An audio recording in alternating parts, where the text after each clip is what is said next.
everyone, I'm Ari here with Rachel and we're your hosts for the Merry Writer podcast. This week we're on episode 295 and we're asking, what words can you cut to make your writing stronger? Before we start, if you enjoy the show, please consider checking out our coffee page. You can follow the page for free as we have plenty of goodies for all. If you're feeling generous, a one-off donation will get you access to more treats, or you can even become a Merry Writer for just $2 a month.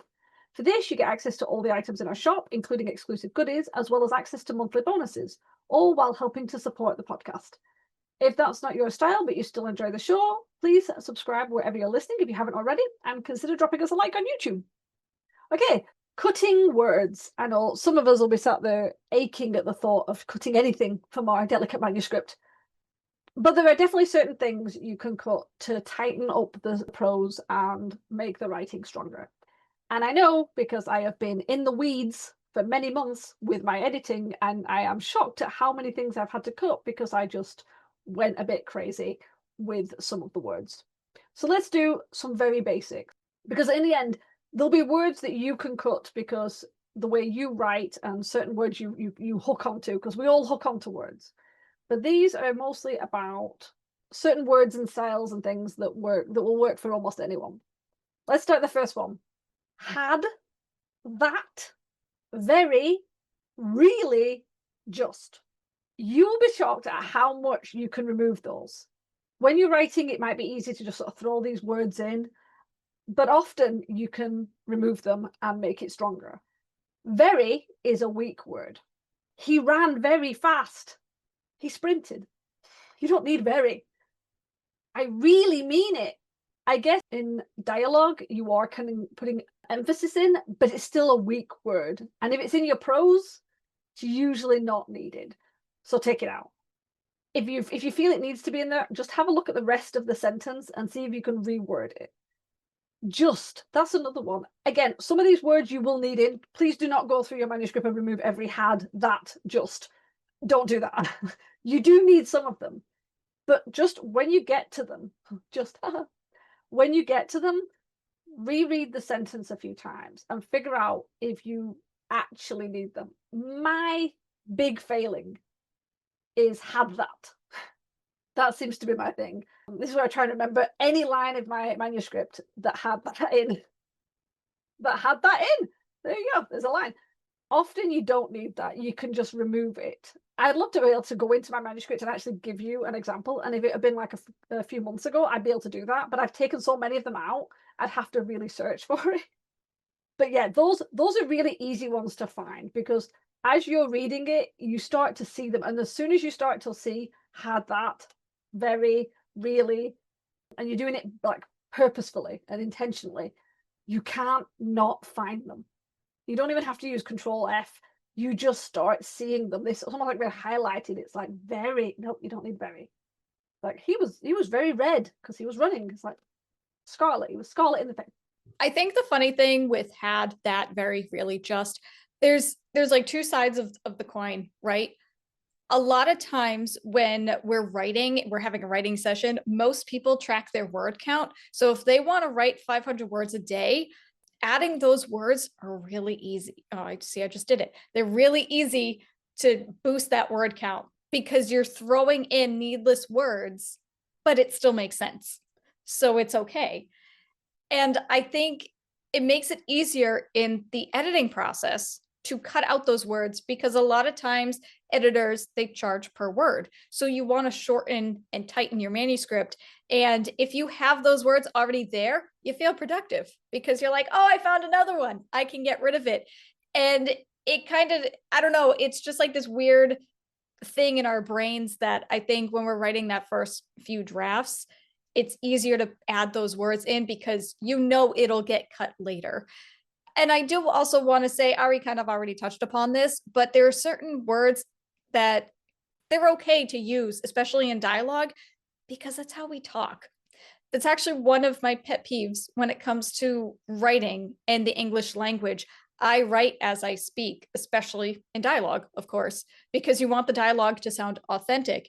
Nobody speaks perfect English or perfect whatever their language is. Nobody speaks well all the time.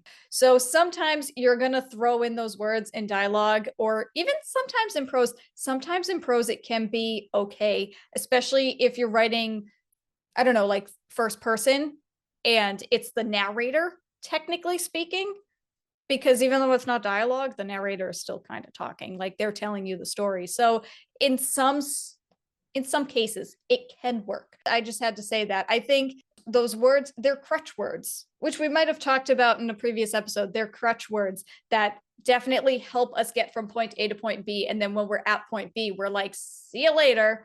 My leg is healed. I don't need the crutch anymore.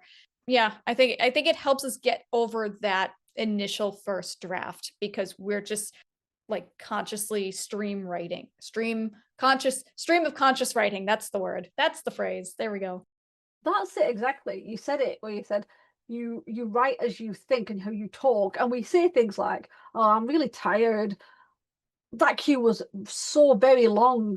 And yet if you were writing, you might not want to put all that in, because I said that thing about your editor counting by the word. That's one of the reasons I've been so nitpicky, because it's getting ready to go to the editor and I'm like, I need to get those word counts down. It's already huge. I need to cut as many out. And one of the ones I was using was, I'd say, like, it had been 4 hours since the carriage arrived, because it was in the past. We're talking the past tense, you know, the character's in the present, and this happened later. It happened 4 hours ago, and I'd put had been. And I realized it was 4 hours since the carriage passed. There, take it out. But it was so instinctive to had been, because it had in the past been this way. And then again, that was one of those things. Yeah, that's the passive voice, isn't it? Nobody likes passive voice. Yeah, and I don't even want to talk about passive voice, because I hate passive voice. I'm so terrible at it. That's what my editor's going to find for me, because I am so awful at doing that. But it's instinctive. But sometimes it works. It does, yeah. It's like the show and tell, you know. Show is very important, but there are times when you should just tell, you know. We don't need to show everything. It's the same thing, you know. So yes, as I'm saying, get rid of some of these words. I'm not saying to completely strip them of all your manuscripts, and you need to have some of your personality in your work. And definitely, as Rach said, first person, the narrator, yeah, that's might be important in prose. Well, that's the thing. The English language is so stupid. I mean, really, it has all these rules, but literally every single rule can be broken. Literally is probably another one you shouldn't add to your manuscript. Especially if you're using literally in the wrong way. The other one is certain adverbs. And I say certain because I love adverbs. Now, don't get me wrong, I try not to put them everywhere, because I know it's like, an adverb often means you need a stronger verb. If we take the running one, you know, she ran quickly, she raced, she sprinted, she galloped. If they're a horse, I don't know. So quickly isn't needed. You know, she ran quickly. It shows that the ran part is weak, and you can get rid of the quickly part. However, there are the odd adverbs that I think work, where it's just like, you know, he smiled playfully. Smiling and playfully, it's like you can smile genuinely, warmly, lovingly, playfully. So saying he smiled, to me, isn't enough to explain that it's a playful smile. And yes, maybe somewhere else you could explain it, but I am not a hater of adverbs. And I know there's a lot of authors out there which is like, just cut all your adverbs completely. And it really annoys me, because do what you want. All of these advice we ever give on this podcast, it always goes back to whatever the hell you want. These are our suggestions. You don't have to hate all adverbs. If you do hate all adverbs, that is fine. If you want all adverbs, have them. If you're going towards being traditionally published, you might want to cut some of them at least. But think about it. If you can make it stronger with a better verb, do it. And the one that always bothered me, this is why I don't have a hatred for all adverbs, was I remember reading an article and someone was saying like, oh yeah, this and this. And they said, yeah, like you could put he whispered or she murmured. But I sometimes think, like, if you put he spoke softly or he said softly, that's not a whisper or a murmur in my head. I know what that means for my reference, and it's not a whisper and it's not a murmur. So the softly needs to be there. And ever since then, I was like, yeah, there's certain words, certain adverbs that do work, but also there's a lot of adverbs that you do need to get rid of, or you could get rid of, and make a stronger verb. So write them in. When you're writing your novel, just write them. Put all of the adverbs in that you feel you need, and then in the edit, highlight those adverbs. I mean, you can literally do a Control-Ly and find them all, and a lot of other words too. You are talking and I can't hear you. No, I was just saying that's really smart to do Control-F-L-Y to find all the adverbs. But I agree with you. I never minded adverbs because really, to use your example, this is Rachel speaking normally. This is Rachel speaking softly. And this is Rachel whispering. There's a difference. Exactly. Because I do the same thing. Because I was actually writing something the other day and I typed whispered and I was like, no, why are they whispering when they're alone? But he was supposed to be speaking softly because he was like reprimanding her. And he was like, what the hell are you doing? Like, it was like gritted teeth type talking. And I'm like, there's a difference. I get it. There are times where you have to use adverbs and it drives me nuts that people hate on adverbs so much. I love how your example was he was reprimanding someone and he was like quietly, softly trying to keep his voice low so it wasn't affecting anyone. Whereas when I think softly, I only ever see it in the way of like, I didn't mean to hurt you. That kind of well, that works too, obviously. Yeah, like reprimand, like you've got gritted teeth, and I was just like, I'm so sorry. So much fun. Two different types of people. Where are we? Overused words. Now I hate this because I already know which of my overused words. Stood, dark, shadow. Sighed. Rolled their eyes. I know that's technically a phrase, but whatever. Yeah. Now, you will often have overword blindness.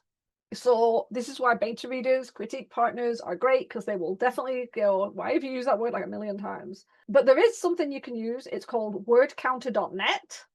And you can put your information in, your scene in, and it will tell you how many times you've used certain words.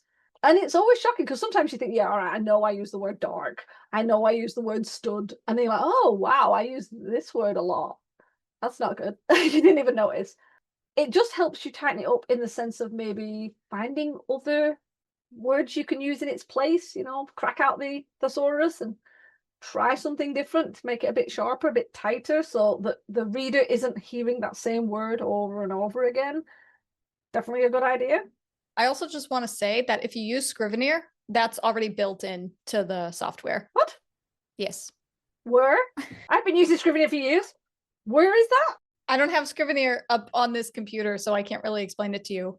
I can send you an email later, but if you go to I think it's the project stats, it says word frequency on there. There's something up at the toolbar. You click that. I think it's projects. Click projects and then click project stats. And then when it pops up with how many words, how many sentences, characters, whatever you have, and you can view the whole document or just whatever document you have highlighted. And at the very bottom, there will be this little box and it'll say word frequency. And for me, it's usually the. You've used the 6,000 times. Which is fine. Yeah. Do you know what gets me is I'm going to find this and I'll put it on the video on YouTube. However, I have got massive deja vu that the last time we talked about this sort of thing, which I'm checking my notes, episode 201, do you need an editing checklist? We covered repeating words. I have a weird feeling that we had this exact conversation where you told me it was there. I acted shocked. You then explained what it was. And I was like, oh my God, I'm going to make a note of that. I obviously made a note on a post-it that's now living in the pile next to me and I haven't seen forever. And now I'm having the same conversation all over again. So that's embarrassing. We did. We actually did have this exact conversation. Yeah, it's probably word for word. I wasn't going to say anything, but... Ari's so old. She doesn't know. We'll just humor her. I was going to give you the benefit of the doubt and just be like, oh, she just genuinely forgot. I honestly forgot because, again, I write things down so I can take them out of my head and then they just move into the pile of paper and are never seen again. Yeah, they just get added to the pile of the mountain of notes that it's if you want to find it again, you got to flip through all the little scrap paper that you have. Yeah, no, I get it. Seriously, there'll be another episode 3 years where I go, oh my God, I found this note. You won't believe what we can do in Scrivener. What episode did we have this conversation on? What number did you say? 201. Oh wow, so like almost 100 episodes ago. Yeah, it was January last year, so it's not my fault. Yeah, that's fine. That's a long time Year and a ago. half. You're good. You're good. Anyway, let's move on to redundancies, because I think that ties in really well with my bad brain. There are two different types of redundancies I see. The one is where you describe the same thing over and over. Here's my example. He was tall, towering over everyone by at least 3 feet. A mountain of a man. We get it, he's tall. Just use one or two of those and make him a nice sentence. You don't need to keep saying how tall this person is. It's overusing the same thing. Just say he towered like a mountain over everybody. Ta-da! You've cut three sentences out and condensed it. The other, which again I am massively guilty of, and again I only spotted it because it was on somebody put it on Instagram saying you should do this, and I thought, God damn it, of course I should. And these are where you are, again with redundancies. She rolls up. If you rise, you're going up. He sat down. Again, if you're sitting, you're moving down. You don't need sat down. You don't need stand up. You don't need rolls up. These are extra words. Cut them. I Control F my manuscript, and I was so embarrassed about how many times I sat down my characters, or I stood up my characters, or I knelt down my characters. Don't write these down and do a check. You'll be surprised how many of these little words get cut, and it all adds up when you're paying for an editor. I feel so called out right now because I never noticed that. No, it's too Oh my small God. a thing to notice. Somebody else has to point it out, and then you're like, wow, that was dumb of me. Listen, I am redundant in my entire manuscript. I get that. I know that. I get that. I literally just said like 5 sentences that were redundancies of the same sentence just now. But I never realized that, because I always say that they sat down at the table. He sat. Or if you want to be a little more specific, he sat in a chair. He sat on a pillow. But you wouldn't even need that. Oh my God. Ari. He sat at the table. Why'd you do this to me? Because I have had to suffer looking through my manuscript, being embarrassed by how many times I sat down and stood up a character. Yeah. And the thing is, the first one I thought of was, I think it was my partner mentioned stand up ages ago when he was my alpha reader. And then I never thought about it again. And then I found it on Instagram where they said, oh, stand up, sit down. And I'm like, oh yeah. So then when I was editing, I found rose up, knelt down. And I'm like, oh my God, there's so many of them. So I've had to have a list. And every time I go to a chapter, I'm checking to make sure. Well, send me that list, please. And also thank your partner for me, but also don't thank him, because now, oh my God. I think because you're still like sorting your editing, I think you need to go to your current manuscript and do a search and see how many you find, and then tell us, and I'll add it to as a result. I can't, because I can hear music. Is that our timer going off? That was the timer. Why did it sound like it has never sounded the alarm sound is, and the winner is. This is now the Oscars. I have never heard a sound before. I really hope that showed through the recording. You got to keep that in. If that's in, yeah, it's staying in. Shocker, we've gone over our time. Wait, yeah, I'm gonna wait. Huh? Yeah, I'll leave a note. I'm gonna write myself a note, and I'm gonna like do Control F for like sat down. I don't think I've ever used rose up in my life. Sat down and stood up. Do those, because those are two of the current ones. Sat down, those are the big ones. Stood up. Sat down, stood up. Okay, I'm gonna make a note. I will do that and try to remember to email you. I'll remember. I'll be chasing you for it. I want to mention, you also said, like your example with the redundancies was he was tall. Was is another word that people hate on. So if you say he was tall, using Ari's example, just say he towered over everyone. And then there you go. You got that.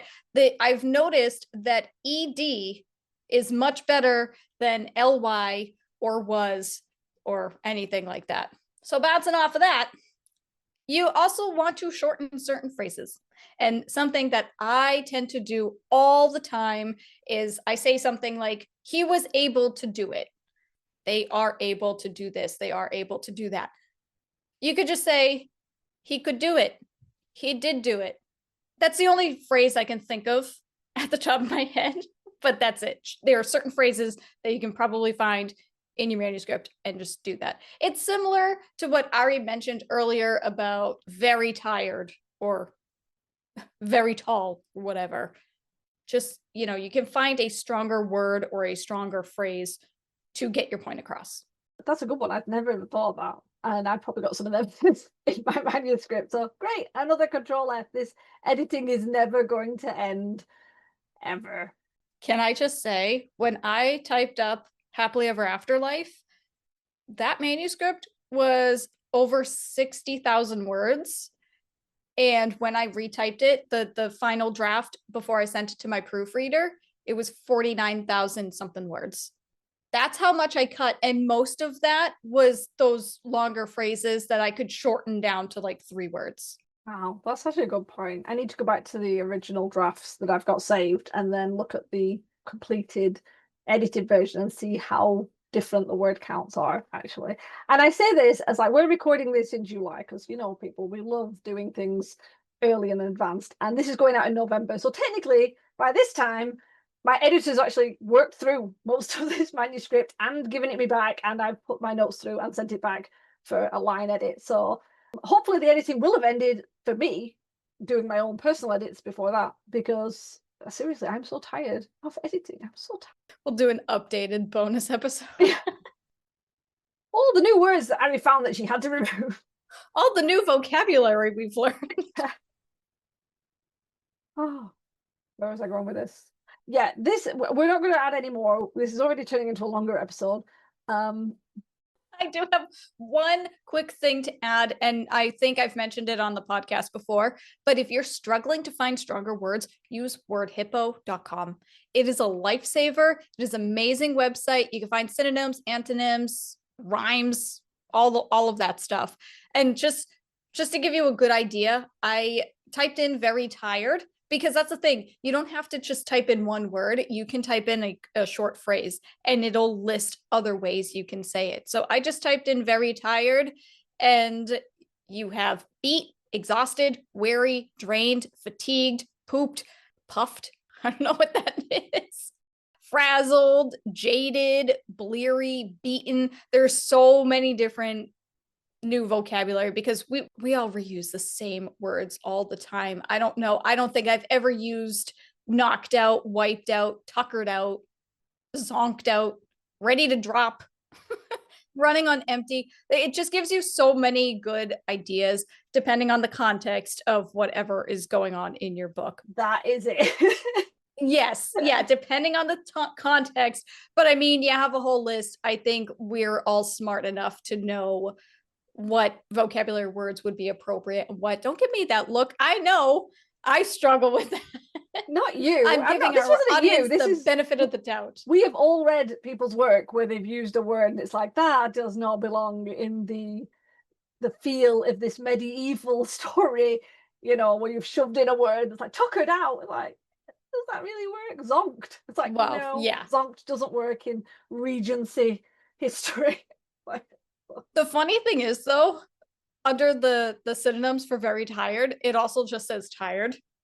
I mean, that's another thing. You can very well use that word. You just don't have to do very, because there are different varying degrees of being tired. Yes. And sometimes if they're a little weary, you can just say tired. There's nothing wrong with that word, just as long as you don't overuse it for every instance. Well, that's it. It's like you've got tired, then you've got exhausted, and then you've got weary. Now, to me, how I see it, those are 3 very different versions. Tired is your usual, oh, it's been a bad day, I've worked a lot, I'm tired. Exhausted is, I have run a marathon and I am barely able to function. I am so close to collapsing. Weary is just tired of the world, tired of the bullshit. I am done. I know, because I feel weary a lot of the time. And that, again, obviously, that's just my interpretation of how I see it. Everyone has it differently. But yeah, even words have a sense of how you feel about them. But see, that goes with the whole context thing. So there are many, they're all synonyms of the same word, but depending on the context and the actual scene and what your character is actually feeling. Actually is another word that I tend to use a lot. That's another one. That's true. I do too. It's actually Yeah. really, but again, they're in our vocabulary when we talk in our real life. So it's hard to, Right. it just comes out as you type it, doesn't it? But yeah, this is why editing is so important. All right, I think I'll be done. Okay, that's all we're doing. There are probably lots of other ways of tightening your writing, making it stronger, removing certain words. We don't want to go for everything because we just don't want to. These are the ones that we think are good ones to start with, if nothing else. So yeah, try it. Look, just go through the list, see if what they do, and you know, I'm sure you'll have other things that you can look at to tighten your writing up.